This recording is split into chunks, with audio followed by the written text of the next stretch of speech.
I'm going to briefly talk about scholarships, specifically some resources and tips to help you get some free money to pay for school in Missouri. My name is Brittany Cleek. I am the College Transition and Retention Coordinator for Missouri College Advising Corps. I have a small cohort of students that I help transition from high school to life after high school. So whether that be college, military, career, trade school, whatever it might be, just helping to make sure that they get there. We're going to jump right in. So first and foremost, I want to talk about local scholarships. Local scholarships are probably a best option for most students because there's a smaller pool of applicants, which means less competition. So instead of hundreds of thousands of people applying, there might be just hundreds applying. So you have a better opportunity of getting those scholarships. Local scholarships also sometimes come with networking opportunities. So you might get to know someone in your local area that can help you later on in life. They also sometimes come with mentoring opportunities. So some local scholarships might have kind of like a cohort of scholarship students and certain things they have to do to continue to meet that scholarship. So that might be meeting with a mentor, that might be completing the FAFSA, or maybe doing tutoring, things like that. So that's another great benefit of local scholarships that you're likely not to get with national scholarships. Another great part of local scholarships is that many of the reviewers are often local. And a reason that's a bonus is if you have to write an essay about maybe something you experienced in life, or maybe your future or something like that, and you are explaining things local to where you live, a scholarship reviewer that is local is going to understand those things too, and they might better connect to you because of that essay. Some places in Missouri where you can find some great local scholarships. The biggest one is myscholarshipcentral.org. So they've got a bunch of databases from all over the state to help students get connected to scholarships. So for instance, in Kansas City, you might go to Greater KC Community Foundation, which you'll find on the myscholarshipcentral.org website. Or in St. Louis, you might find the Scholarship Foundation. There's a bunch of databases all on that website, so I encourage you to go there and create a profile and start applying.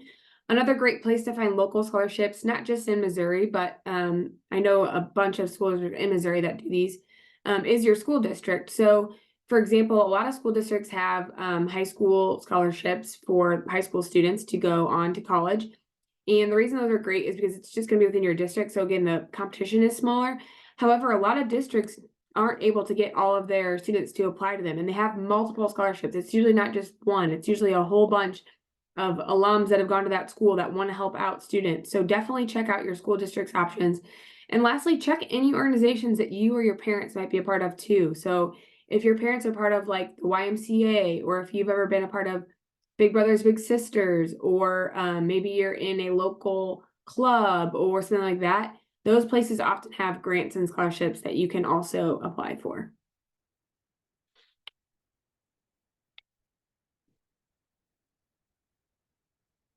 So some national scholarships, again, these are going to have a bigger pool of applicants, so the competition is going to be a little bit greater, but they might have bigger awards. So for instance, you might see like $50,000, $100,000, $150,000 awards, which is very enticing. Just need to keep in mind that the competition will be greater, but that doesn't mean you can't apply for national scholarships. There's often many different types for many different students. So there might be scholarships for athletes, future engineers, maybe there's one specifically to like girls in medicine, or there might even be some that are just literally you sign up online and that's all you have to do. There's no essay required, or there might be a long essay, or I know there's some that are like volunteer based. So one of the great things about national scholarships is that there are so many different types for many different students. You can find one literally pertaining to anything. And a few places I often recommend students to go look for national scholarships would be fastweb.com, scholarships360.com, Big Future, which is kind of an initiative by College Board. Niche is also a really great one. Some of these you can go on and create a profile and tell it a little bit about yourself. So maybe you are want to be a future chemist, or maybe you're an athlete, or you play an instrument. You'll put all those things in your profile and it'll connect you to scholarships specifically that match your profile. So definitely go check some of those out if you're looking for even more scholarships. A few things to keep in mind. So obviously you always want to keep in mind the deadline. If there is a scholarship and it's got a huge long essay and the deadline is in a few days, that one might not be as great to try and tackle. However, if it's a scholarship and only requires maybe like a 500-word essay, that's really not that hard. You could probably get that done. But you want to keep in mind these deadlines. You don't want to go and do a scholarship search and then not know when the deadlines are, or miss the deadlines, or have a scholarship you're working on and you miss the deadline. Scholarships are not going to accept late entry. So you really want to keep that deadline in mind. But you also want to make sure you understand the requirements. So what do I mean by requirements? Many scholarships, not only are they looking for a certain type of person. So for instance, is it for high school seniors? Is it for students who are already in college? Is it for grad students? But they're going to have stipulations that you need to meet for the scholarship. So for instance, like if it requires an essay and it's got a specific question, make sure you answer that question. So sometimes it can be very easy to get lost writing this great essay, and then you read the essay and realize you didn't really answer the question. Or it says, 500-word essay and you write 750 words. There's a reason why they have that number in there. Oftentimes it's because scholarship reviewers can't review, 1,000-word essays. But sometimes it's just to challenge the student and see, did they follow all the criteria? So make sure you're meeting all those requirements. Make sure you are sticking to the word limit, answering the question. Also including any attachments. So if it asks for a resume or a cover letter, or maybe your transcript, don't forget that, because those things are easy ways for scholarship reviewers to dock you points or to throw out that application. So make sure you're meeting all the requirements. It's also important to keep in mind the value of that scholarship. So I think a lot of times it's easy to see like a big $ amount. So like, for instance, earlier I mentioned on the national scholarships, it might be a $50,000 award, but it might require like a 2 or 3 page essay. So that might require a lot more time.